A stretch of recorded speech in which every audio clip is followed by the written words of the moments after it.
This is definitely the pinnacle of wilderness construction. A man bought a deserted castle in the suburbs and spent 2.5 years meticulously designing it, and finally turned it into a dreamy manor. Now, with the completion of the third floor laying, Danny started to repair the wall facilities of the castle. Since it became increasingly difficult to transport materials to higher floors, Danny rented a small elevator. Using pulleys and lifting devices greatly reduced the time.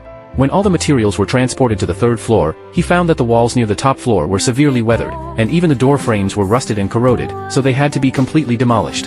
After cleaning up these weathered walls, Danny filled the gaps after demolition with cement. In addition, he also used red bricks to rebuild the columns around the windows to make the structure more solid.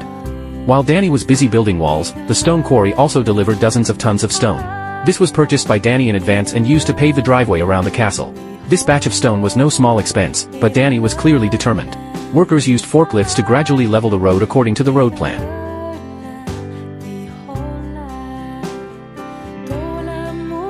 After a day of hard work, the spacious avenues leading to the castle gradually took shape. Although it is not easy to see the effect on the ground, from the perspective of a drone, this huge project is particularly spectacular.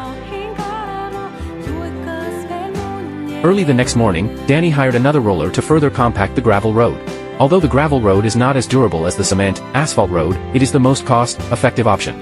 At the same time, Danny continued to repair the walls on the top floor, rebuilding the damaged parts with red bricks. Since the walls were severely damaged, he gave priority to repairing the load-bearing walls, which took him a week to complete. After that, Danny started to install the cross beams on the rooftop. Although there was no worker to help, the elevator could also play a certain role in this regard. When the cross beams were completed, it was already late, and the remaining work had to be left until the next day. In the following days, Danny continued to focus on the construction of the top floor frame. With the assistance of the elevator, he saved a lot of time in material handling. Under the orderly construction, the frame of the rooftop gradually took shape. Although the work continued until late at night, he finally completed the installation of the frame floor. However, the next wall repair task is more urgent. Because the beam slots on both side walls have been damaged, coupled with the wall weathering problem, repairing the walls has become the top priority at present. The next day, Danny started to clean up the severely weathered parts of the walls. Seeing that these walls had been highly eroded, he realized that if they were not demolished, there would be safety hazards. After cleaning up the ruins, Danny repaired the collapsed walls by himself. Since there was not much money left, these jobs were basically completed by him personally, which also slowed down the progress of the castle renovation. However, it is undeniable that Danny showed great courage and perseverance. After repairing the damaged walls, Danny reinforced the walls and filled the holes in the walls with bricks. Although it is not beautiful, it is solid enough. Most of the walls on the top floor are still stable, which is one of the reasons why he decided not to demolish and rebuild them.